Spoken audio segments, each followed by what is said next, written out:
Welcome to the RedFlex. Boris may have been delivering his speech, but I think the most important thing, Southampton won, Liverpool nil. Fantastic. Danny Ings, you beauty. Manchester United can go top of the Premier League, can be the king of the land if they or when they beat Burnley. Cass and Abs live and exclusive on the RedFlex tonight.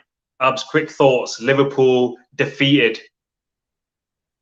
A bit of a shock result, but I think all United fans are going to be over the moon. Although we've had some terrible news from Boris in regards to re-entering the lockdown, I think that will kind of sweeten up the news a little bit for all those United fans. From a personal front, probably not so bad news for you, but I don't know how much we can go into that. Let's not go into that. We'll move on. Okay, we'll move on. So we've got quite a lot of topics to discuss. Very exciting, to be honest. Just a recap of what's been going on the RedFlex recently. Me and Abs, conveniently, have been streaming live on PES 2021 with different results. Fairly mixed results so far. I think it's the first time we've actually played together on this game on this version of the game anyway, for a long time. So it's the first time we've played on it. We've done relatively well. Did take a 6-1 spanking. It's probably worth watching just to get some joy out of me and Abs. Just to watch terrible defending, just like Man United were defending at the start of the season. That is very similar to that. We definitely didn't enjoy it. We definitely didn't enjoy it. And also a reminder for everybody that hasn't already, make sure you like, comment, and subscribe to the RedFlex. We have a lot of stuff that's coming up, especially one thing that I am so excited to share with everybody. A massive announcement, a RedFlex exclusive. We will be starting something. Cass, hold on. You have to say RedFlex exclusive in the proper way. Did I not say it the proper way? No. Let's do it properly, Kasim. A RedFlex exclusive. That's it. That's what the fans want. We are going to be doing something that has never been done before. It's been never a fan channel of Manchester United, a fan channel for any club in this world has never done what the RedFlex will be starting. So that is something to stay tuned for. More announcements to follow on our Instagram page, which is at the RedFlex official. Let's get this show on the go. We've got loads of things to go through. So this show, The Big Red Debate, will be covering all the latest Man United news in the tabloids and on social media and on your Sky Sports app, BBC apps, Goal app, everything. We've got it covered, hopefully. Quickly, we see the comments. AY, what time is this on? We're live and exclusive right now. Soon K, come on. Took the words out of my mouth. I'm just going to do something, do it right. And then MZ Ali, who has broken records recently with the number of views that he's got. Yeah. So very successful. A lot of feedback that we've had is a lot of people enjoyed your video. A lot of fans enjoyed this video and the other one as well, to be fair. I think it's something completely new, something completely unique for a fan channel to do. Normally it's just about the people who have started the show but not here with us. With us, it's about everyone. We are exclusively inclusive. Over to you, Cass. And that's something you're going to be hearing a lot. Exclusively inclusive, but as I said, more details to follow. Something that has never been done before. The RedFlex will be attempting to do so. Massive news, and also a big shout out to Antrich from Mumbai, India, who very kindly came on. It was very late, but he gave a very detailed analysis of Manchester United, and they both will be on. That was great. Again. Yeah. So if you don't know already, MZ and Andres, you will be back on the RedFlex. First bits of news. Also, sorry, just to say, we are also looking for a lot more fans to come on the show for match reactions and also potentially match previews as well. So if you are interested, please hit us a DM on our Instagram page. Yeah, we've already started to talk. We could call them official RedFlex correspondents, even Let's give him a nice funky title. From all over the world. So you'll be seeing plenty of new faces on the RedFlex in the coming weeks and months, especially in lockdown. You've got a lot of spare time. Give RedFlex a chance. Like, comment, and subscribe. First bits of news, Abs, that I want to discuss with you. Yeah. Ole Gunnar Solskjaer. Sorry, MZ's comment, I even forgot to read out, sorry. So it's 21, I think it's time. Oh, is it now? Because I'm sure he was saying he wasn't at that point just yet. So the Liverpool defeat has changed his mind, it looks like. Danny Ings will be getting whatever he wants. He can send us at the end. He'll get the freedom of Manchester. He'll get the key to Manchester, whatever he wants. First bits of news: Ole Gunnar Solskjaer set to do a bit of gardening, you could say, and it's rumored that 6 players are going to be told that their future may lie elsewhere. I believe it's Daniel James, Marcus Rojo, Phil Jones, Sergio Romero, to name some of them. What's your thoughts, Abs? Does the squad need trimming, and would you agree that these players need to go? They need to go. I think they should have gone a long time ago. So if not, it was this summer. Well, I think we were also on this conversation this time last year as well, that they needed to go. The reason why obviously we can't get rid of them is they're on some absolute astronomical wages that no other club is prepared to pay for someone of that quality. So we've been overpaying people for a long time, and they've got no reason to leave the club because they're going to be earning millions of pounds for doing absolutely nothing. And I think with lockdown and coronavirus, I don't think many people or many clubs even, as you said, can afford transfer fees, definitely not wages that they're currently on. Jesse Lingard, Man United have extended or activated an extra year on his contract. Lingardinho, in your opinion, Abs, is it time for him to go? It was time for him to go in the summer. I think that's the reason why he hired Mino Raiola to secure a move, and it didn't pay through purely because probably nobody wants him. The level of teams that Mino Raiola probably had discussions with to try and get him his move didn't happen. I don't think the main teams who were interested or didn't want to take that chance on him. I do still think there's something in him, but I don't think it's at a top team in Europe. It's going to be a kind of second tier team, even if it's within one of the top leagues, but it definitely won't be a tier 1 team.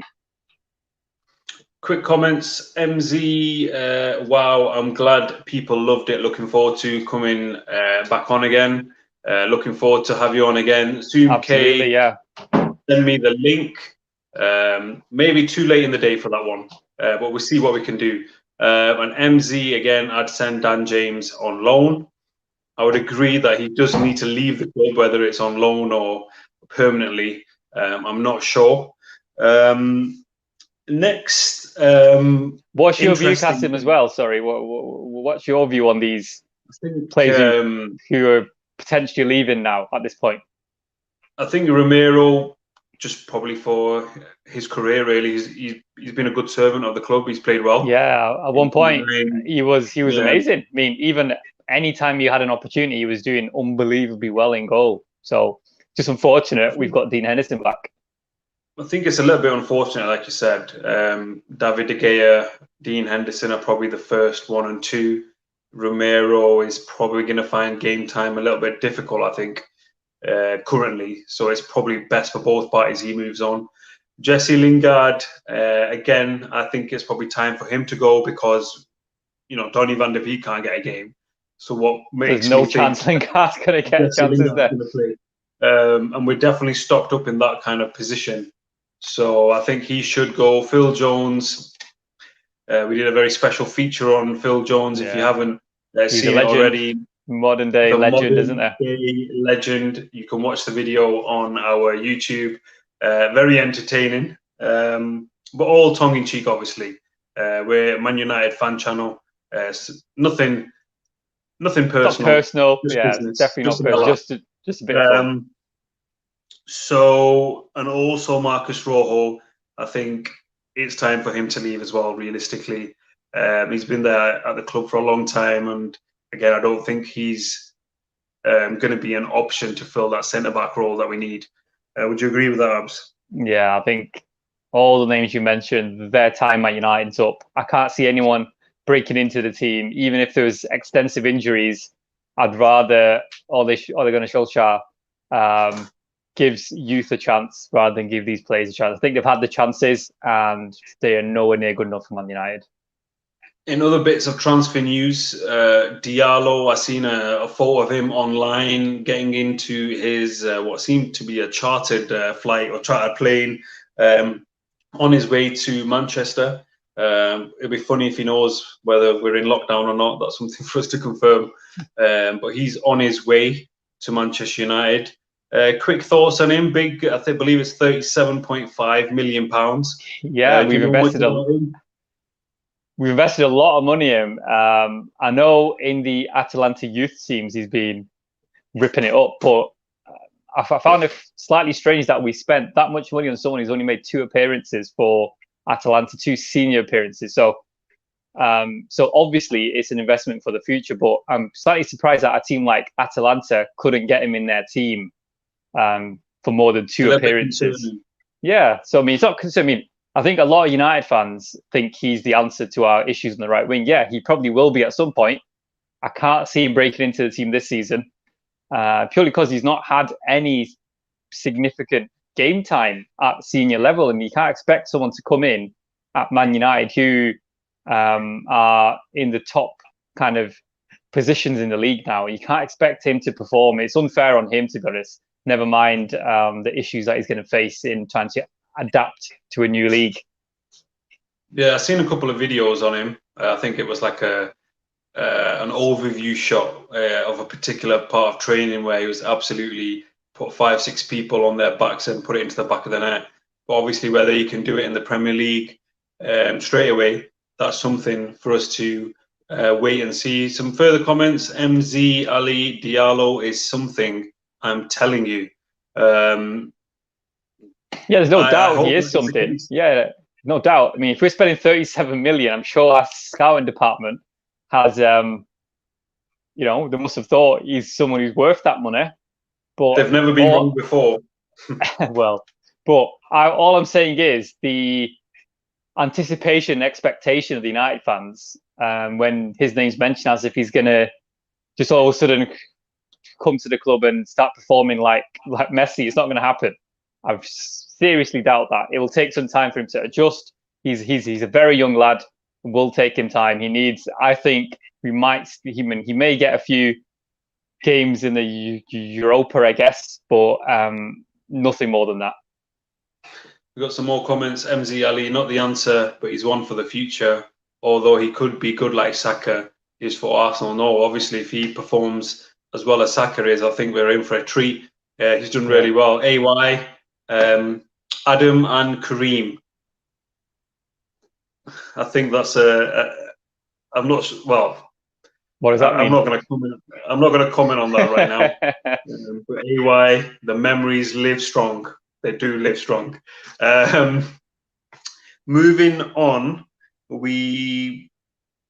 in some other transfer news, Jadon Sancho. We haven't heard that name for a while. Supposedly, the UK papers are reporting that Man United are expecting his transfer value to come down from what it was last summer. He's not had the best of seasons. I think he's only got a couple of goals, maybe a couple of assists maximum. Nothing like what his usual figures and his usual ratios are. Quick thoughts on that, Abs. What do you think? Or are you fed up of the whole saga? I think it kind of rumbled on far too long. In my opinion, I know a lot of fans were. I don't think so. Well, he saw that right winger too.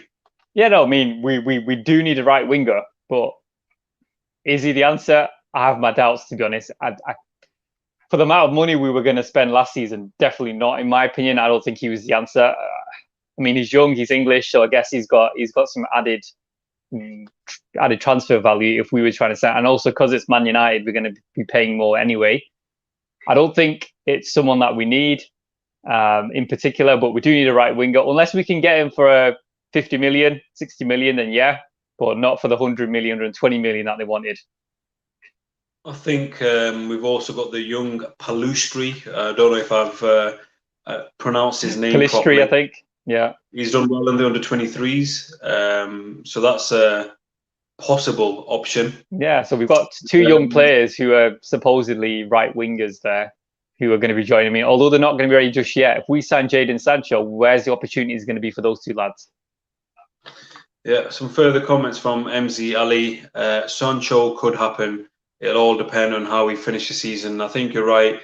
If we get top 4, which I think our aims are going to be a little bit higher, especially after the defeat for Liverpool today, I think our name is going to be in the equation for Jadon Sancho. Regardless of the money, Abs, I think we both agree that it'd be quite mouth-watering to see Sancho, Rashford, and Martial as the front 3. I mean, a lot of people seem to think he's... Yeah, I mean, this might be slightly controversial and goes against what United fans think. I don't really rate him, to be honest. I don't really see him as like a world-class player. I think he's a young player who could potentially become world-class. At this moment in time, for me, he's not world-class. I mean, there's been a lot of players who've done well in the German league, who come especially from Dortmund, and when they go to other teams, have literally done nothing. Yeah, I mean, yeah, like I think Mkhitaryan was the Bundesliga Player of the Year. We signed him. What did he do? Nothing. I know Sancho's different, but I don't really rate him as highly as a lot of other fans do, to be honest. Some further comments from AY.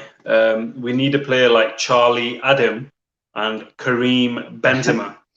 Your thoughts on that? I think that's just a play on words again, isn't it? And you just kind of link the two names together, two players. Quite creative, though. That's quite very creative. I mean, I'm not sure what it's about. I'm sure you know, Kasim, but I honestly don't know about this one. I'm not answering that because I think it's fairly obvious.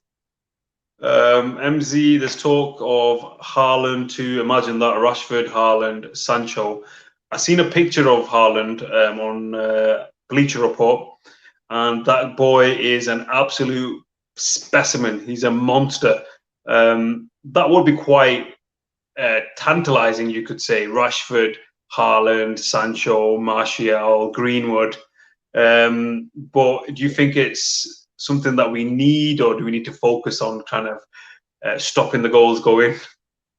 I think we've got a few areas we need to cover. I mean, it depends who's available and for what price, I guess, in which order we're going to maybe make these signings. If Haaland's available, yeah, you're going to take him because at this moment in time, he is performing like a world-class striker. I mean, again, it kind of contradicts what I just said about Jadon Sancho and the German league, but Haaland looks like a different animal compared to Sancho, in my opinion. Anyway, I think with Haaland, you can tell he's just an unbelievable finisher, and someone who can finish in any league.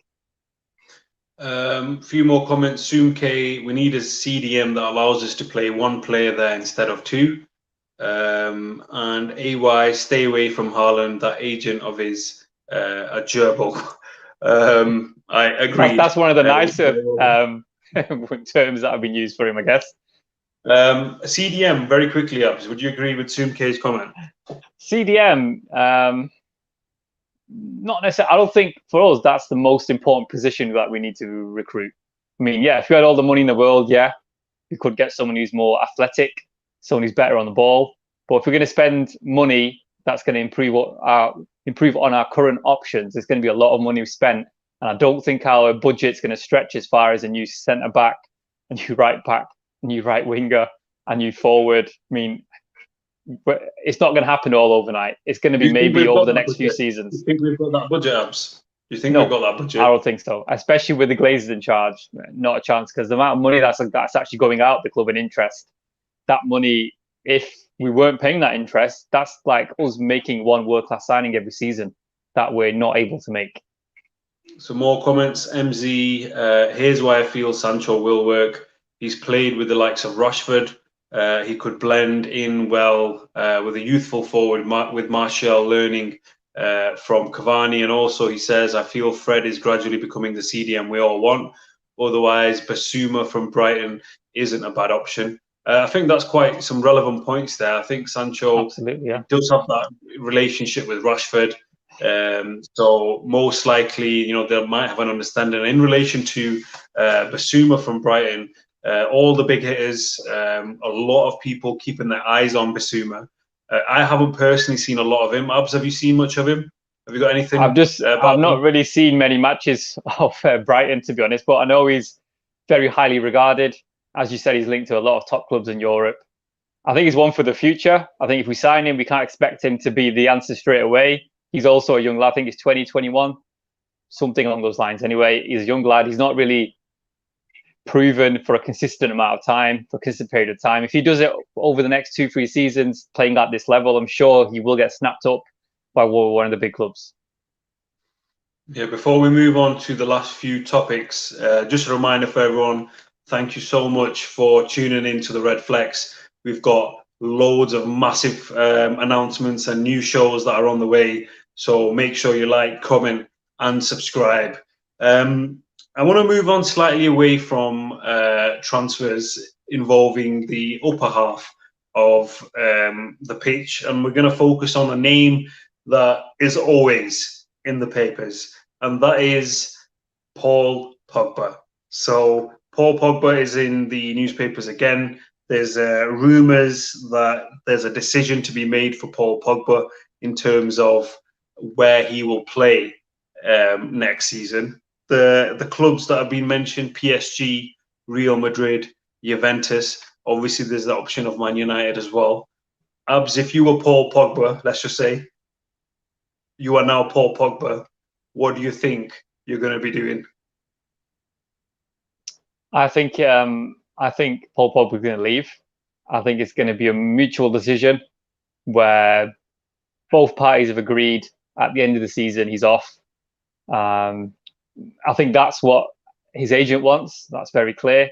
Obviously, because Paul Pogba has not said anything in the press about what the agent said. So he's not kind of dismissed it or refuted the claims or said that this is not true. This is obviously what he also thinks as well. And obviously there was a conversation, I think last month or the month before that, where they had a heart-to-heart with Ole Solskjaer and Paul Pogba, and that was the discussion. And straight after that, he was in the team again. So they must have agreed that if you give your all, we will agree to let you go for a set price. But that set price, not many teams are going to be able to afford that price, and the only way they're going to pay that is if they see him in top form. So again, I think what Usman was saying. Usman kind of feels like that's the reason why he stepped up again, because he wants that move. Potentially, I think at the time, what a lot of people were saying when we signed him, Mino Raiola had a kind of vision in mind where he's going to stay at United for 3-4 seasons, and then the next step, in his mind, to move on to a bigger club. And this is only his opinion, of course, Mino Raiola's, was then to make it to either a Madrid or a Barcelona type team, where then he could then hopefully become one of the Ballon d'Or contenders. Yeah, possibly an agreement similar to Cristiano Ronaldo that he had with Ferguson. Some more comments. AY, we need some influence in the dressing room like Graham Darley. I've not come across Graham Darley. I don't think Abdul has either. MC, Ali, Pogba in the news again. Yep, that is a big surprise. And Pogba should have an impact like Graham Darley, the influence. I think we might have to do a Google search on Graham Darley and find out who he is. Maybe he's the next big thing. Who knows? Andy Cole's been in the papers saying that Anthony Martial is nowhere near his full potential. When he first came on the scene, he scored that goal against Liverpool. A massive announcement to the Old Trafford fans. He had a great season under Van Gaal.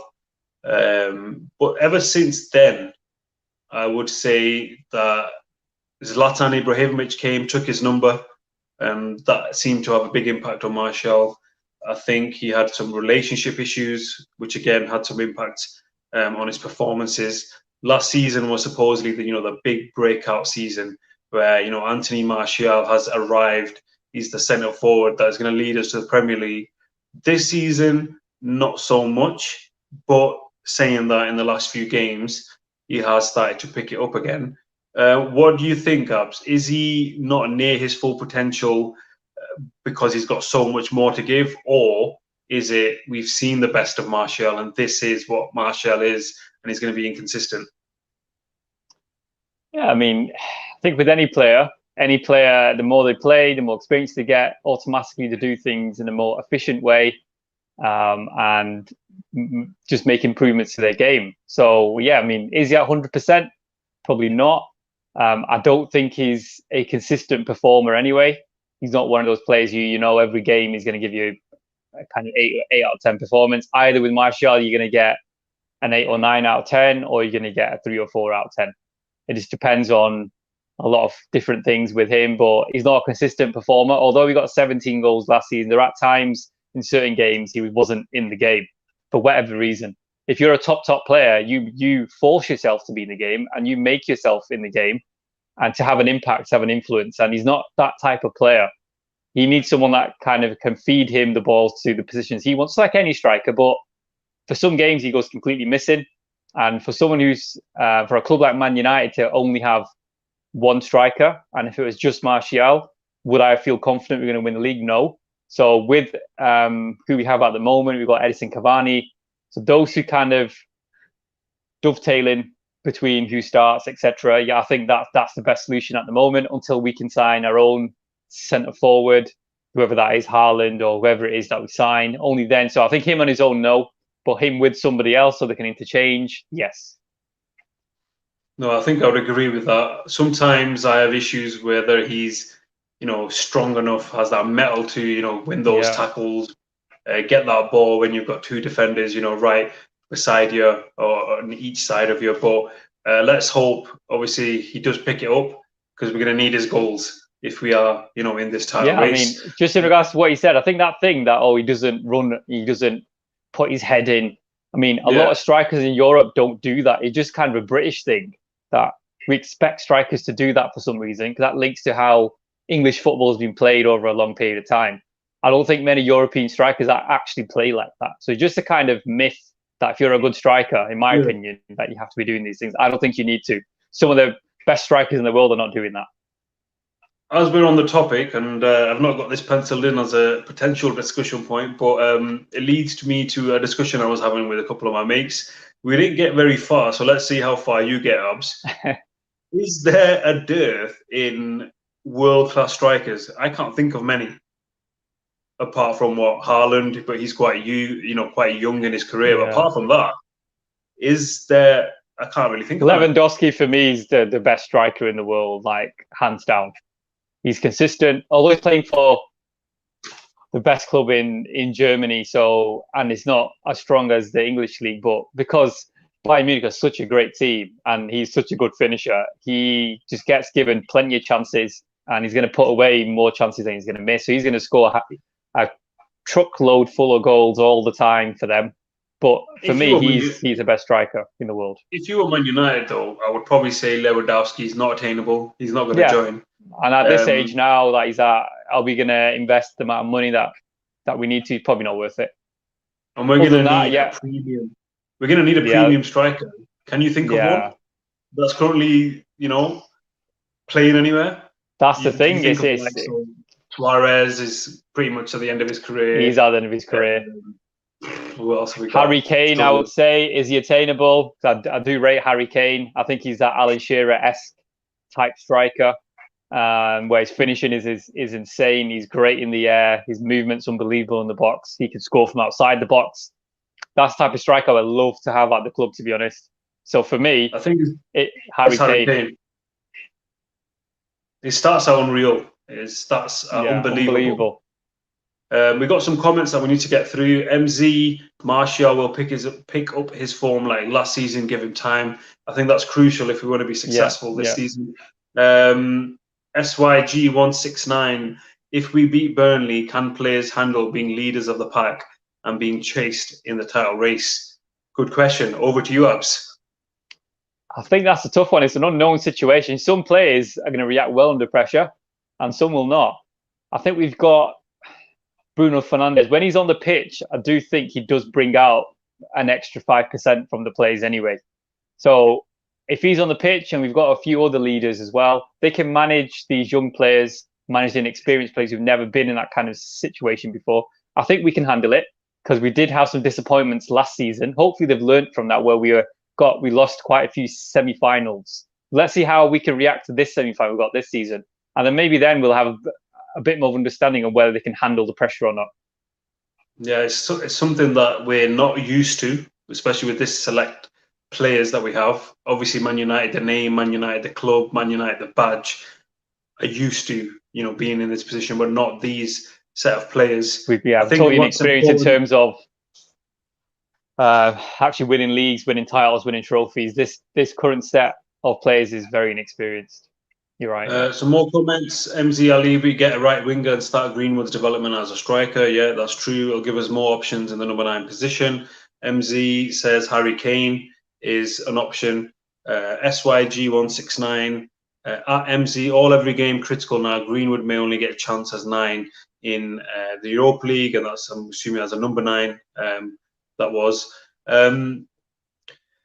I'd like to move on to something that is related to this in terms of the mentality needed of whether or not we've got that mettle to win the Premier League. Very crucial acquisition today. Darren Fletcher returned to Manchester United in the first team coaching setup. We've got Michael Carrick. We've got Darren Fletcher. As soon as I seen that news break, I was like, somebody find Park Ji-sung, get him in the first team as well. And what a first team that would be. Yeah, thoughts on to join us? Yeah, I mean, I'm sure he's done all these coaching badges and he's qualified to become a first team coach now.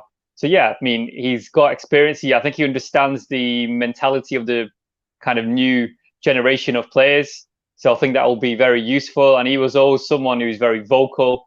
He's been a captain on certain occasions as well. So I think that leadership is essential, and he understands how to win trophies and titles. Again, just like many of the other coaches we've got, I think that'll be useful. And I think some players can learn off him the way he played, where he used to give 100%. I think he's very similar in a sense to Scott McTominay, but I think Scott McTominay is maybe slightly more talented than Fletcher was at any point. That's a big debate. Something maybe we can get going. It'd be interesting to see what impact he has on Fred, what impact he has on McTominay. Obviously, Matic is seasoned, he's experienced, but you can always learn in football, depending on, doesn't matter what age you are. So definitely a very crucial, potentially, acquisition for Manchester United. We're going to move on to the final part of today's discussion, and it's the great penalty debate. So if anybody hasn't seen it, Richard Keys, the same man who was relieved of his duties on Sky Sports due to things that we probably shouldn't go into, came on with Andy Gray and started, suggesting that Manchester United are successful in earning penalties. He showed a list of the amount of penalties we received since the start of last season. I can't remember the exact figure. I believe it was 33 or 34. Somebody in the comments or somebody who's watching can confirm the exact figure. They showed a list of who's won the most penalties in United. He, and I quote, says Martial and Rashford go down even if they've just been sneezed on or if they get coughed on. They both won 7 penalties apiece.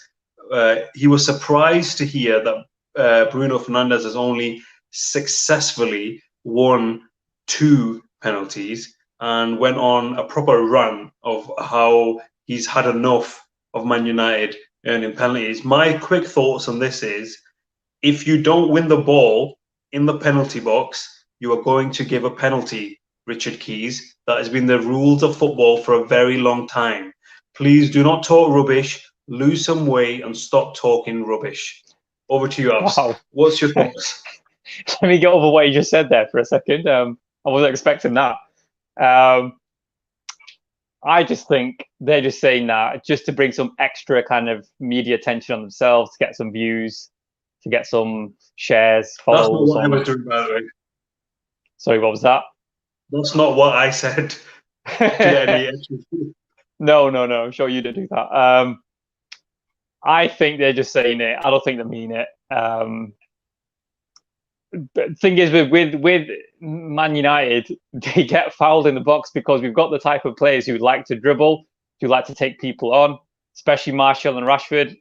Martial is a very good dribbler. Rashford is a very skillful dribbler on the ball. So it's very likely when they drive at people and run and have the ball in the box, it's likely that someone's going to mistime the challenge. It only takes literally, if you mistime it literally by half a second, it's a foul.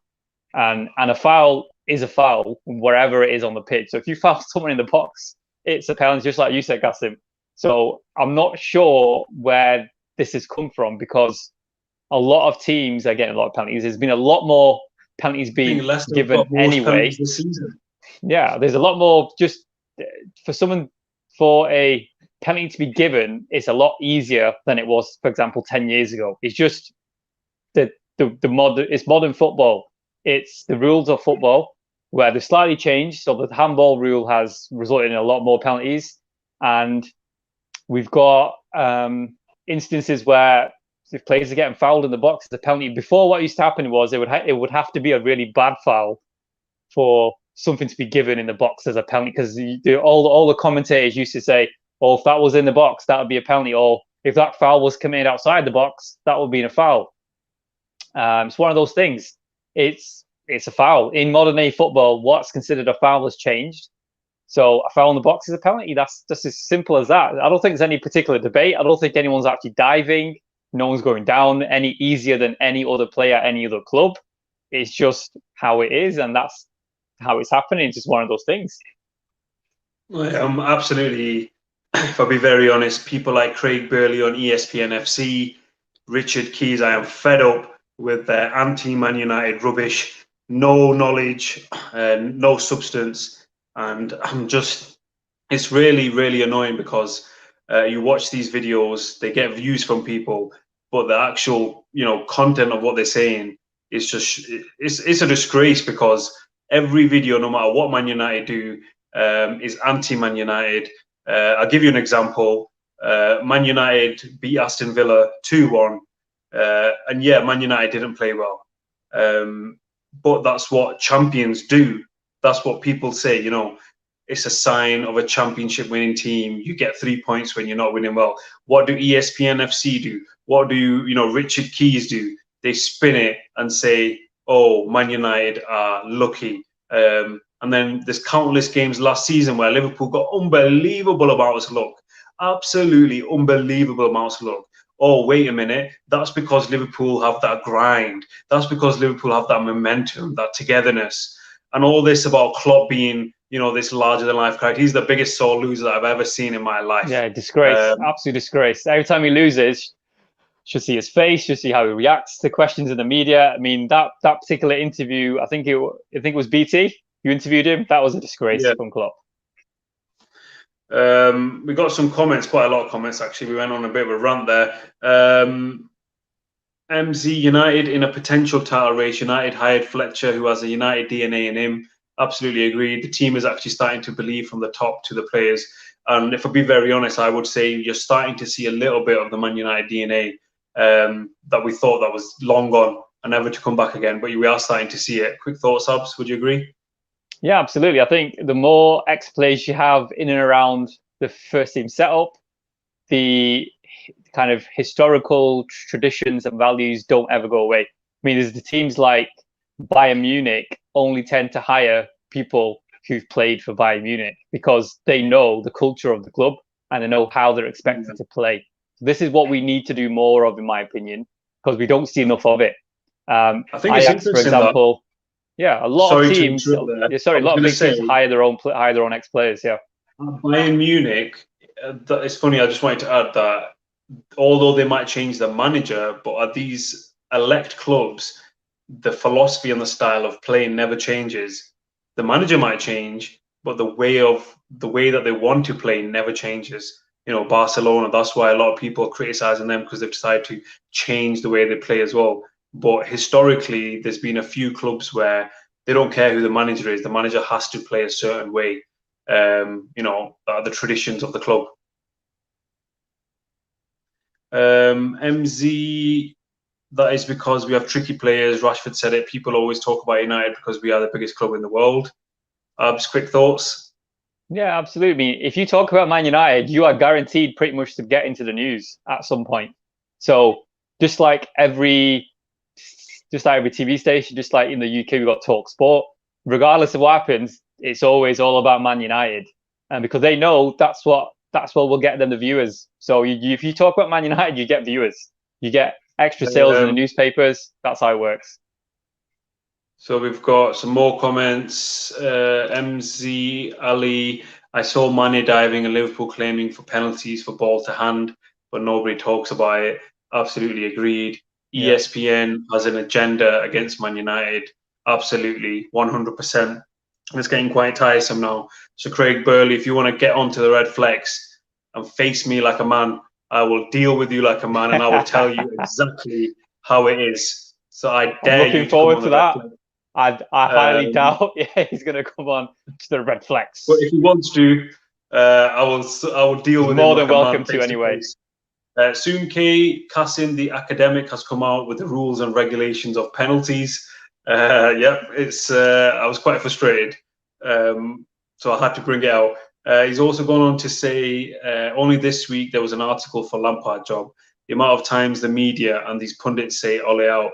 Yeah, that's an interesting point, because Chelsea got it was a very impressive performance from Man City, deserved victory. But again, on ESPN FC, they asked Jurgen Klinsmann, what do you think about how Frank Lampard is doing in his job?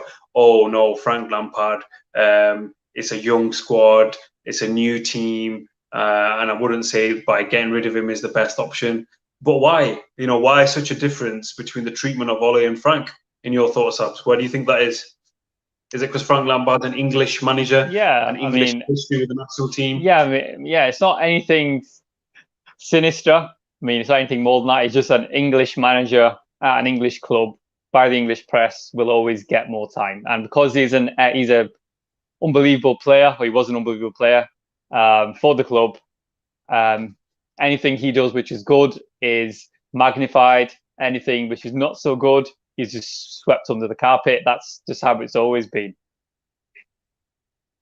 Okay, just before we wrap up then, which has been a very lengthy and exciting I think we've covered a lot of interesting topics. We have. I just want to add that Jose Mourinho made a sly dig again about the penalty debate, saying that some people get majority of their goals from penalties, in other words. What's your thoughts on that? Mourinho always likes to bring up United in some way. Yeah, I mean, this is just Mourinho, isn't it? He always talks about his ex-clubs in a very sly way. Although he probably... He's bitter, isn't he? He's bitter inside, isn't he? Yeah. I mean, he was really unhappy anyway, I think, at United. I don't think he wanted to be there for the majority of the time. I don't remember him actually ever smiling. The way he's behaving and acting like he is now at Spurs, completely different. He's gone back to the old Jose Mourinho. At United, he was very dismal. He just seemed depressed. He didn't seem like he was interested. I know he's living away from home in a hotel, so that probably has an impact on someone. But it was his choice to move to United. He knew what the conditions were. He chose not to move into his own house, for example, because he knew he wasn't going to be there for long. So, that's just Mourinho for you, I think. We'll get through the last comments just before we wrap up. MZ, guys, is kind of late here.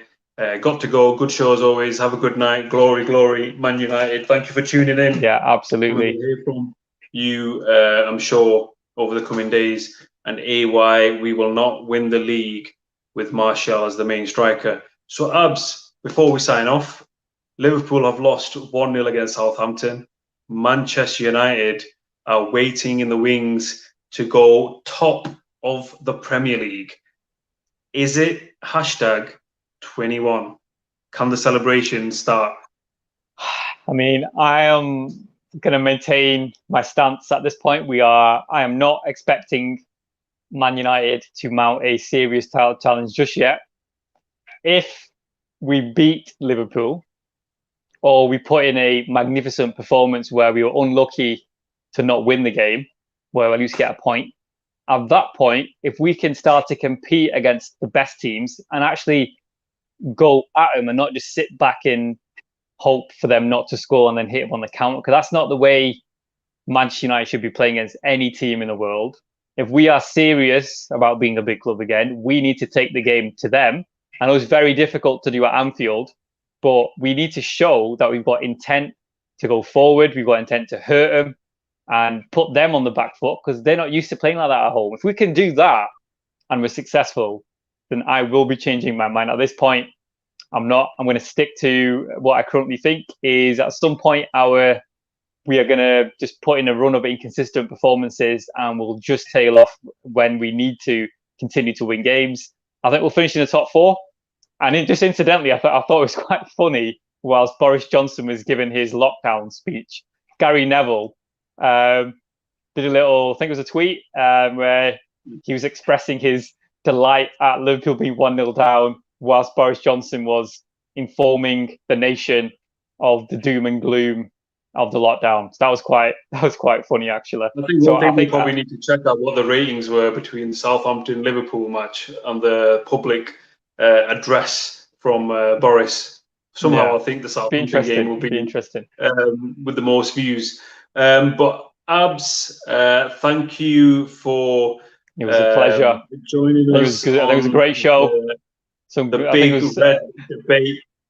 Fan interaction was fantastic today, so we're hoping that continues. We're hoping as well to get more of you on. So just like you said, Kasim, I would like to hear you put in a big promo, a big plug for us being exclusively inclusive and being actually about the fans. So we are the fans channel. Yeah, so I would kind of, to follow up what Abs Let's do a promo, Kasim. I want a big promo for you. Put me on the spot now. Give us a promo. This is something we can save as a sound clip, put onto Instagram, and get millions of people. The promo will be revealed on Instagram in terms of what the big the grand plan is, which we, as I said, we will reveal on Instagram. But in terms of this area, one thing I would like to add is that the RedFlex may have been formed by 4 brothers from Manchester that support, Manchester United. However, what the main fundamental meaning of the RedFlex is to give a platform, not to just us or our friends or our gang. It's for everybody, a platform to express your feelings and the love that you have for Manchester United. And as a result of that, we are exclusively inclusive. I tried my best. That's what I was looking for. And I'd just like to add to that as well, especially what's actually going on in the world today in regards to COVID-19 and lockdowns and things like that. I think it's great that we can still interact with each other. I think all the fans of Manchester United all have that one thing in common. It's really important that we do continue to interact with people, especially for our kind of mental health. And it's important that we all just kind of become one global community. And that's obviously what we're looking to do here at the RedFlex. Absolutely. But more news will follow about that on our official Instagram page at the RedFlex Official. But until then, a big thank you from me, a big thank you from Abs. We are the RedFlex. We will be covering the match preview for a massive Manchester derby, Carabao Cup semi-final. But until then, thank you and good night.